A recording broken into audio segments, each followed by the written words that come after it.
네, 안녕하십니까. 리차드 양양수입니다. 오늘이 12월 28일 월요일, 지금 현재 시각 오후 5시 10분 정도 되고 있습니다. 자, 오늘 시장은, 시장 참가자들이 다소 이제 기대했던 것에 비해서는 조금 맥빠지는 듯한 느낌을 받을 수 있었던 하루였었죠. 나쁠 것이 없었습니다. 지난 주말에 미국 증시가 비교적, 특히 그 나스닥 같은 경우는 소폭이나마 사상 최고치를 갱신하는 연말 랠리가 견조하게 유지되는 그런 모습. 또 장중에 우리 증시에 상당히 영향을 많이 주는 지수가 나스닥 선물 지수죠. 장중에 나스닥 선물 지수가 괜찮았습니다. 그런 상황이라고 한다면 어차피 좀 높게 시작한 그러한 시장 분위기, 이런 분위기가 이어지거나 또는 오히려 더 상승폭을 키울 수도 있었던 비교적 좋았던 분위기였었습니다. 하지만 그런 분위기가 나오기는커녕 현재 코스피 지수는 간신히 부합 정도로 마감이 됐고, 코스닥 같은 경우는 마이너스로 전락하는 그런 모습까지 나와서 전반적인 아침 분위기에 비해서는 좀 실망스러운 정강 후약이라고 하는 결과가 이제 나왔습니다. 자, 이것과 관련돼서는 뭐 그전부터 계속 강조드렸듯이 연말이라고 하는 어떤 특수한 상황, 특히 내일은 배당락입니다. 12월 29일 화요일 날 배당락과 관련된 약간의 경계 심리, 이런 것이 작동된 단기적인 현상이다 할 것입니다. 자, 그렇다고 해서 무시해서는 안 된다는 것이죠. 또 수급상 특기할 만한 변화가 있었습니다. 오늘 기관들이 상당히 많이 매수했는데요. 그 중에서도 금융투자가 엄청나게 매수를 했습니다. 1조 1천억 원이나 순매수를 했거든요. 자, 이것과 관련돼서 좀 살펴볼 내용이 있다는 것이죠. 뭔가 느껴지는 게 좀 있습니다. 그런 것을 제가 이제 설명을 좀 드릴 거고요. 자, 그리고 삼성전자 얘기를 빼놓을 수가 없죠. 삼성전자가 다시 글로벌 반도체 업체 중 시가총액 1위라고 하는 그 타이틀을 탈환을 했습니다. 그런 것도 의미가 있죠. 매우 중대차한 의미가 있다는 것. 그래서 삼성전자의 목표가, 제가 이제 그 장기적 관점에 20만 원 말씀드렸습니다만은, 그 소요 기간이 단축될 것 같아요. 획기적으로 단축될 소지가 있어 보여요. 가장 빠르면 내년까지 힘들겠지만 내후년 정도, 2022년도에도 가능할 것 같습니다. 그런 내용을 제가 말씀을 드릴 거고요. 자, 그리고 종목을 몇 개 좀 점검을 좀 해볼 필요가 있을 것 같은데, 시간이 되면 제가 말씀드릴까 합니다. 대형주 중에서는 현대차나 또는 LG전자가 오늘 많이 올라왔죠. 근데 이들 종목은 12월 달 들어서 몇 번에 걸쳐 말씀드린 바 있습니다. LG전자는 12월 24일 날, 지난주 목요일 날, 지난주 수요일 날인가요? 그리고 뭡니까? 현대차에 대해서는 12월 중순경에 제가 방송한 바 있습니다. 해서 그것과 관련된 내용이 필요하신 분들은 그 날짜에 유튜브 방송으로 돌아가셔서 참고를 하시면 될 것 같고요. 오늘 제가 특별히 말씀드릴 필요가 있다 싶은 종목은, 스몰캡 종목 중에서 우리가 많은 비중을 가져갈 종목들은 아니지만 스몰캡 필수적으로 매수할 종목, 확정된 종목 몇 개 말씀드린 바 있었죠. 그 중에 두 개 확정된 종목으로서 테스라하고 동진세미캠이 괜찮죠. 자, 이들 종목에 대해서 다시 한번 요약해서 말씀드리도록 하고요. 그리고 추가적으로 이들 종목도 욕심이 나요. 지금 장화전자, 인탑스, 엠티넥스, 옵트론텍, 그리고 아모텍, 뭐 KH바텍 아실 겁니다. 스마트폰 관련주들이죠. 자, 이들 종목 중에서 만약에 매수할 종목이 있다면 어떤 종목일지에 대해서도 설명을 좀 드릴까 합니다. 자, 일단 뭐 그런 정도의 내용이 준비가 되어 있는데 순서에 맞춰서 말씀드리기 전에 간단하게 안내 말씀드리도록 하겠습니다. 자, 제가 말씀드리고 있는 내용과 관련돼서 문의할 사항이 있으신 분들, 또는 저희가 제공하는 정보 서비스와 관련돼서 궁금한 점이 있으신 분들은 보고 계신 화면의 오른쪽 상단에 010-2420-0003 연락처가 나가고 있죠. 이쪽으로 연락을 주시기 바랍니다. 일단 안내 말씀은 그 정도로 마치도록 하고요. 자, 일단 시장을 점검해 보도록 하죠. 지금 미국 시장을 보면 부양책 불확실성이 불거졌다라고 하는 그런 내용이 나오는데, 이 내용은 한시적일 수밖에 없죠. 트럼프 대통령이 심술, 목리를 부린다고 하죠. 목리를 부려서 현재 뭐 거부권을 행사한다 하더라도 그것이 유효한 기간은 불과 뭐 3주 정도밖에 되지 않습니다. 이른바 셧다운 리스크인데요. 그래서 그 부분은 큰 악재가 되지 않는다. 어차피 바이든 정권이 출범하게 되면 그 모든 문제가 해결된다, 해소된다 하는 관점에서 본다면 오히려 전화 위복이 될 수 있는 호재가 될 소지가 상당히 큽니다. 그래서 이 문제는 크게 볼 필요 없는 것이고요. 또 영국이 결국에는 EU, 유럽연합에서 탈퇴했다는 거, 최종 타결됐다는 거, 그냥 알아만 두면 될 것 같아요. 증시에 뭐 큰 영향을 주고 가지는 않고요. 자, 중요한 것은 원달러 환율. 오늘 6원 40전, 6원 30전 정도가 내려가서 1096원. 요건 잠깐 차트를 한번 보시죠. 지난 6월 달부터 최근 6월 말까지 거의 7개월 동안 내내 아주 강한 하락 추세, 하락 추세. 또 원달러 환율이 하락한다는 얘기는 원화 가치가 달러 대비 올라간다는 거죠. 올라간다. 즉 외국인들이 달러 대신 우리 원화 또는 우리 주식을 산다는 얘기나 마찬가지입니다. 그래서 원달러 환율이 내려간다는 것은 우리 증시 입장에서 봤을 때 대단히 바람직한 현상인데, 최근 3주 동안 반등에 나왔던 것이 말씀드렸던 그 시점을 기점으로 해서 다시 꺾이기 시작하며 하락 추세로 접어들었는데, 기술적으로도 상당히 의미가 있을 뿐더러 글로벌 여러 가지 정황적으로 봤을 때, 특히 뭐 코로나 문제라든가 또 부양책 문제라든가 이런 걸 봤을 때 이제 경제적 위험이 상당히 축소됐다는 의미가 있다는 것이고, 추세적으로 봤을 때 원달러 환율은 계속 내려갈 소지가 크다, 이런 관점으로 우리가 알고 있어야 된다는 거죠. 그래서 1100원까지 이미 예상을, 1100원 정도가 아니라 1000원 정도 수준 또는 그 이하로, 2006년도 당시 리먼 브러스 사태가 터지기 직전 우리나라 원달러 환율이 900원이 깨진 적이 있었습니다. 아마도 상황이 추세적으로 봤을 때 별날이 큰 위험이 없다라고 했을 때는 그런 정도 수준, 원달러 환율이 900원이 깨지는 수준이 나올 수도 있어요. 그러면 상당히 많이 진척이 되는 거죠. 그랬을 때 외국인들의 매수는 1년 내지 2년 정도에 걸쳐서 계속 매수할 소지가 상당히 높습니다. 그런 것의 단초가 이미 원달러 환율에서 좀 마련되고 있는 것이다. 그렇게 판단이 돼요. 그래서 내일 당장 외국인들이 매수할지 여부를 관찰할 필요가 있는 것도 여기서 출발이 돼요. 여기서. 일단 원달러 환율이 그렇고요. 자, 내일 당장 배당락이죠. 내일 배당락이 좀 있습니다. 그래서 아마도 배당락이 있으면 짧게는 10포인트 내지 조금 넓게는 20포인트 정도 이제 약하게 시작할 것인데요. 거의 대부분 금방 회복이 됩니다. 작년에는 다 하루 만에 다 회복이 됐죠. 그래서 배당락이 얼마나 빠른 속도로 어느 정도 강도 회복될지 여부를 잘 봐야 될 것 같고요. 그리고 앞서 얘기했던 것처럼 외국인들의 태도, 그들의 스탠스가 내일 당장 바뀔 소지가 상당분 있습니다. 또 금융투자도 바뀔 소지가 있거든요. 그 수급의 스탠스가 어떻게 바뀔지 이것도 봐야 된다는 거고요. 그리고 베이시스를 보셔야 되는데, 특이할 만한 현상이 나왔죠. 그동안 12월 10일 코드로플 미칭데이, 자, 이날을 기점으로 해서 베이시스가 비정상적으로 마이너스 5, 마이너스 6 이런 식으로 크게 빠진 상태로 있었던 것인데, 이건 배당락과 관련되어 있다고 말씀드렸죠. 배당락이 있는 날, 그것이 정상화된다는 건데, 정상화되기 전 상당폭 줄여놨어요. 마이너스 3.78 정도 많이 줄여놨고, 또 내일 당장 정상화됐을 때 어느 정도 줄일지 이것도 봐야 되는데, 만약에 플러스, 즉 백오데이션 상태에서 컨텐고, 베이시스가 플러스가 되는 것을 컨텐고라고 합니다. 정상적인 지수 강세장임을 뜻하는 것이고요. 그랬을 때 프로그램 매수가 들어옵니다.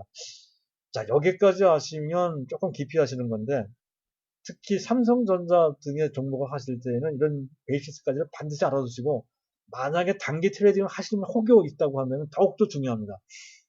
만약에 그런 식으로 해서 베이시스가 플러스가 나오고 이것을 바탕으로 프로그램 매수, 차익 비차익 여기까지 나오면 그러면 지수가 급등을 합니다. 그러면 약하게 시작해 장대 양봉이 나오면서 종합지수가 뭐 20포인트, 30포인트 뿐만 아니라 50포인트 이렇게 올라갈 수 있는 가능성이 베이시스에서 측정이 된다는 것이죠. 그래서 내일 베이시스를 봐야 됩니다. 그런 거 같죠.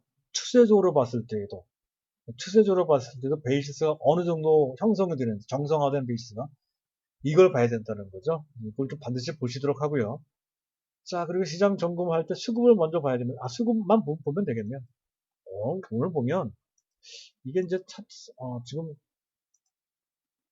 현재 보고 계신 화면에 왼쪽 상단에 박스가 나오죠. 그 안에 보면 그 표에 기관이 8,500억 순매수한 것 글자까지는 잘 안 보실지 모르겠네요. 빨간 글자 확인이 되시죠? 제가 읽어드리겠습니다. 기관이 8,537억 근데 금융투자가 무려 1조 1천억 어마어마하게 매수를 했습니다. 그리고 지난 목요일날 수요일날도 당시에도 상당히 많이 매수를 했거든요. 3거래일 연속 초대규모로 매수했다 하는 건데 이거는 일종의 그동안 계속 매도했던 것을 걷어들이는 청산한다고 하죠. 그 포지션을 청산한다고 합니다. 원래 금융투자는 짧게 매매를 하는 건데 금년 들어 계속 매도 플레이를 했던 계속 그 내려가는 쪽으로 지수 내지 또는 현재 현물을 계속 매도하는 쪽으로 초점을 맞췄던 건데 지난 10월달, 11월달부터 지수가 반전될 때부터 그때부터 포지션을 좀 바꾸기 시작했던 건데 아직 청산되지 않은 물량이 상당히 많이 남아 있었습니다. 한 8조, 7조 정도 남아 있었던 것을 최근 들어 3일 동안 연속해서 정리함에 따라서 급하게 정리하는 거예요. 급하게. 원래는 청산하지 않으면 롤오버, 그 다음 기를 연장하는데요. 연장, 롤오버를 한다. 2월 한다가 2월, 그 다음 달에 2월 하는 것이 원래 보편적으로 그들이 보이는 행태인데 2월 하기에는 겁난다는 거죠. 지수가 너무 세다는 것. 그것 때문에 그런 것 같아요. 지수가 너무 세기 때문에 2월 하면 더 큰 어떤 그 나쁜 상황을 맞이할 수 있다 하는 그 부담을 덜기 위해서 즉 급하게 대규모로 매수를 한 것으로 판단이 됩니다. 그중 삼성전자가 또 한가운데 있죠. 그래서 삼성전자 약간 흔들릴 수 있는 위험이 있다. 이렇게 설명을 드린 바 있었는데 설사 그렇다 치더라도 적어도 삼성전자를 최소한 1년 아무리 짧게 보더라도 1년 내지 1년 이하를 갖고 있을 분들은 이 방송을 들으실 필요가 없습니다. 최소한 1년 내지 적당하게는 3년 내지 5년 가장 바람직한 투자 기간은 10년입니다. 그런 정도로 장기 투자하실 분들은 그런 것에 연연해 하지 말고 눈 하나 깜짝하지 말고 설사 삼성전자가 뭐 당일중 뭐 3% 이렇게 빠진다 하더라도 전혀 개의치 말고 그대로 그냥 갖고 계시면 되고 매수하고자 하시는 분들은 당연히 그대로 매수하셔야 된다는 거죠. 자, 그런 관점으로 현재 설명드리기 위해서 설사 내일 변수가 생긴다 하더라도 단기적인 것이니까 전혀 신경 쓰지 말라는 뜻에서 이 말씀을 드리는 건데 오히려 그 반대로 주가가 급등할 수도 있어요. 네, 그런 관점으로 동시에 양쪽을 다 보면서 삼성전자를 대하시면 된다 하는 관점을 설명드리는 거고요. 자, 여기까지고요. 그리고 이제 오늘의 주 주제인 삼성전자 얘기입니다. 자, 삼성전자가 반도체 부문 전 세계 시가총액 1위를 탈환했다는 건데 자, 그동안 TSMC가 워낙 잘 나갔죠. TSMC도 대만의 삼성전자를 있고요. 어떤 측면에서 봤을 때 삼성전자보다 더 강한 측면이 있습니다.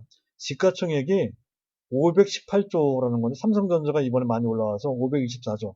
빠른 속도로 올라오면서 이제 TSMC를 능가하기 시작했다는 거죠. 상당히 다행스럽습니다. 근데 다행스러운 정도가 아니고 상당히 고무적이다 하는 거죠. 왜냐하면 그 막강한 TSMC를 제칠 수가 있었기 때문에 그렇다는 것이죠. 하반기에만 60%로 상승을 했다는 건데 일단 뭐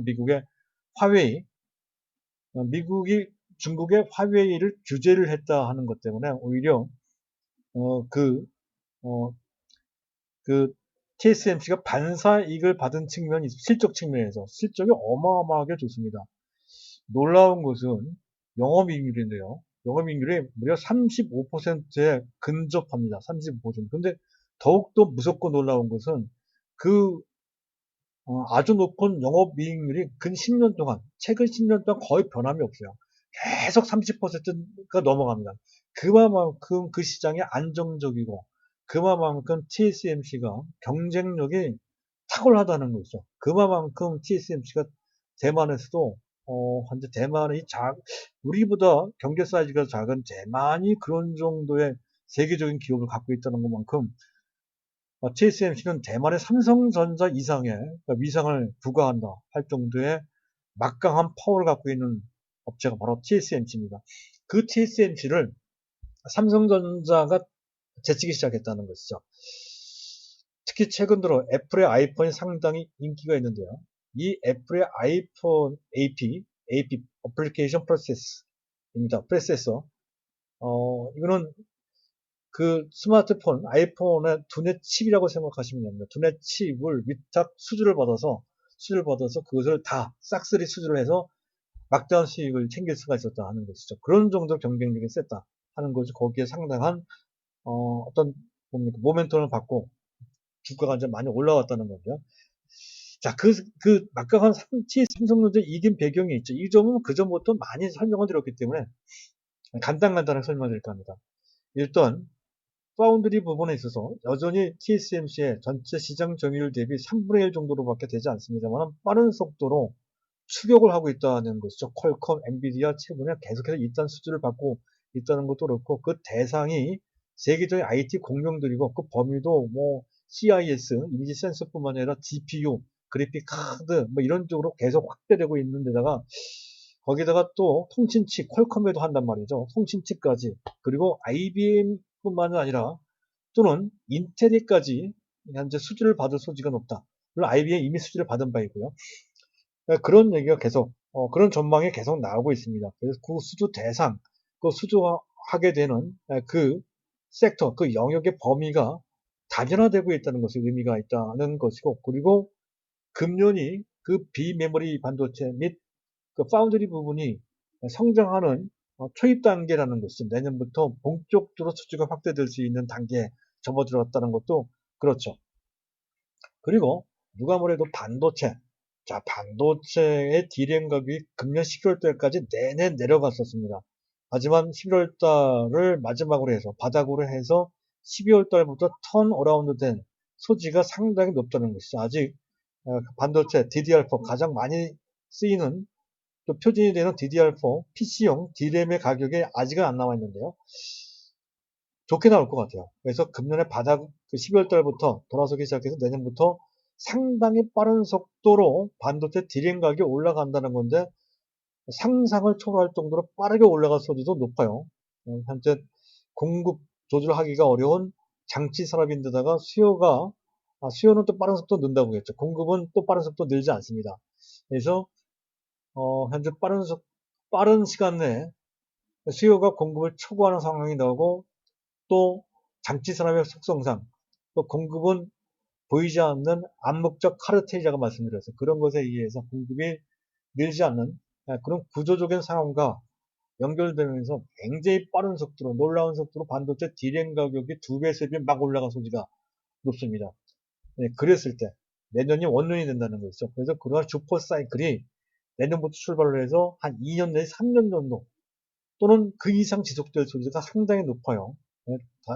그래서 반도체 D램의 또 한 번의 황금기 2018년도 2017, 18년을 훨씬 능가하는 반도체 D램의 슈퍼 황금기가 다시 도래할 소지가 상당히 높다. 이런 관점이고요. 자, 그리고 갤럭시 S21의 전망도 상당히 밝죠. 한 가지만 더 말씀드릴까 합니다. 갤럭시 시리즈, 그 IM 부분이라 하거든요. 삼성전자의. 이 IM 부분에서 얻어지는 연간 영업이익 규모는 약 한 10조 원 정도 됩니다. 그 정도만 해도 나쁘지 않다고 했던 정도의 규모가 10조 원 정도인데요.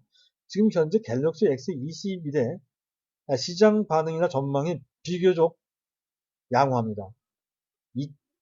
내년 1월 21일 날이죠. 내년 1월 21일 날 세스 마지막 날입니다. 갤럭시 S21이 공개가 되죠.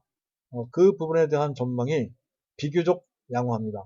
그래서 애플 12 정도까지는 아니더라도 나름대로 그 전보다 훨씬 좋은 실적을 낼 것으로 그렇게 기대가 된다는 건데, 연간 10조 정도가 아닌 최소한 연간 12조 내지 조금 더 좋은 반응이 나온다 했을 때에는 연간 15조도 가능할 수도 있겠습니다. 근데 일단 12조로 놓고 본다 하더라도 상당히 좋은 성적이라는 것이죠. 그래서 이걸만 보면 삼성전자 강점이 눈에 들어오죠.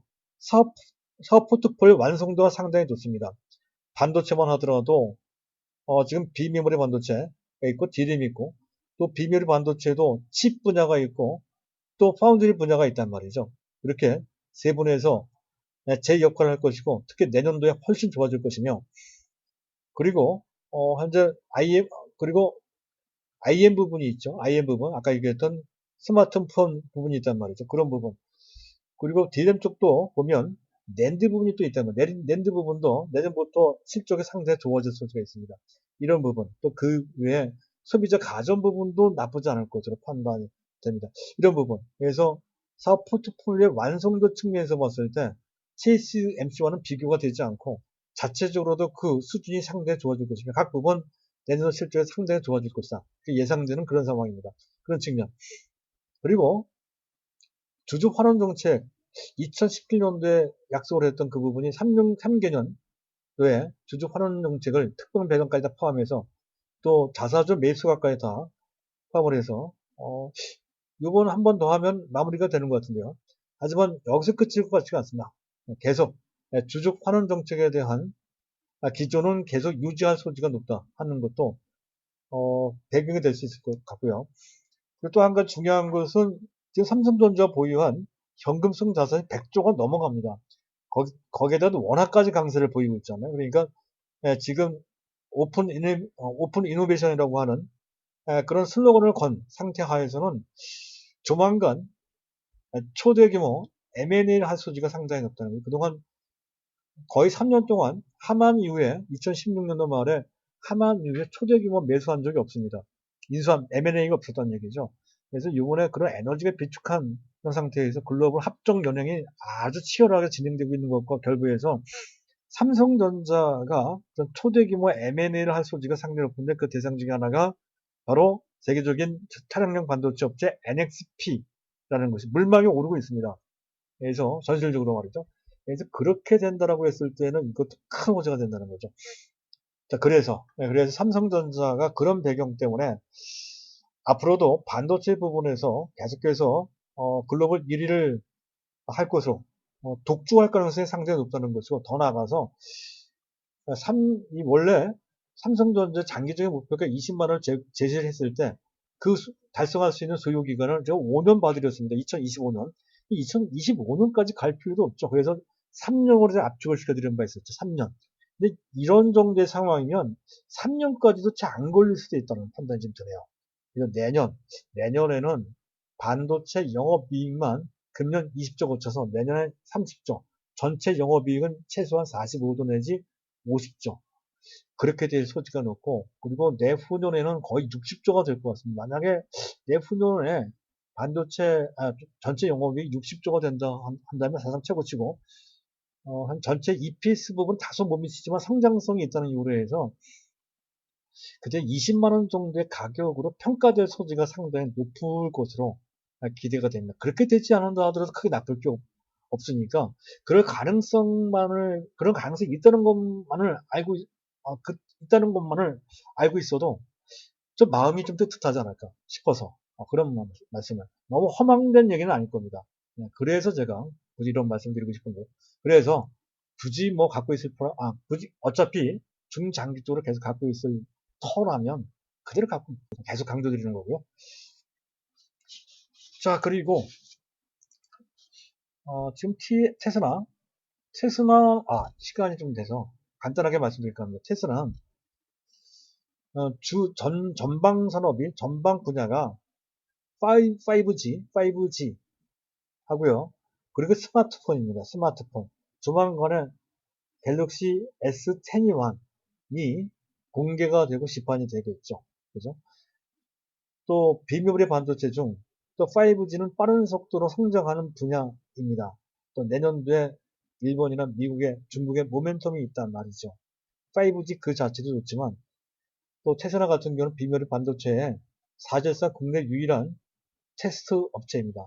그리고 테슬라는 비메모리 반도체 각종의 분야, 각 부분의 기기, 각 부분의 솔루션 등등 그 해당되는 그 파트에 거기에 맞는 테스터를 만들 수 있는 자유자재로 맞춤형으로 만들 수 있는 유일한 뭡니까 SAAT 업체입니다. SAOT 업체입니다. 즉 테스트나 같은 뭡니까 패키징을 할 수 있는 어셈블리를 하거나 테스트를 할 수 있는 테스트를 외주를 했을 때 받을 수 있는 그 부분 사실상 유일한 업체라는 것이죠. 그 부분 그래서 테슬라를 제가 말씀드린 거예요. 그래서 테슬라는 그전부터 말씀드렸지만 5만 원 정도에 그칠 정도가 전혀 아니라는 것이죠. 거의 뭐 내년 정도까지 뭐 10만 원 정도 볼 수 있는 정도입니다. 그리고 동진 세미캠은 내년부터 본격적으로 포토레지스트 즉 단광액을 국산화시켜서 특히 그동안 계속 해왔던 LCD용이 아닌 삼성전자의 주문에 의해서 현재 양산 체제를 구축한 즉 그 반도체용 이 감광액 포토레지스트를 본격적으로 양산을 하게 되며 그것이 내년부터 본격적으로 재무제표에 반영된다는 것, 실적에 반영이 됩니다. 그래서 동진세미캠의 현재 뭡니까 주가 상승에 본격적 주가 상승의 원료는 금년은 좋았지만 내년이 될 것이다. 하는 것쯤에서 이 정도 3만 원 정도가 아니라 5만 원 넘어갈 것으로 그렇게 기대가 된다는 것이고요. 자, 그리고 마지막으로 지금 세스 21, 즉 뭡니까 세계 최대 가전 전시회 때 제일 마지막 날 삼성전자 갤럭시 S10이 이제 발표 공개 언팩 행사가 있죠. 지금 시장 전망은 상당히 긍정적입니다. 네, 그래서 그와 관련돼서 자화전자, 또 옵트론텍, 또 아모텍 이런 종목들이 움직이는데 어차피 우리가 주력할 종목이 아니라 했을 때에는 많이 올라간 종목을 쫓아가면서 매수할 필요는 없을 것 같습니다. 그래서 카메라 모듈 쪽에 상당한 경쟁력이 있고요.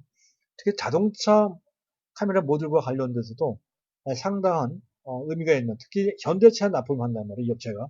현대차도 현재 나쁘지 않으니까 우리 입장에서 봤을 때는 MG넥스를 택하는 것이 현재 주가가 4만원대니까 다른 최근에 3만 5천 정도 평균 가격이 있었던 상태에서 많이 올라간 건 아니거든요.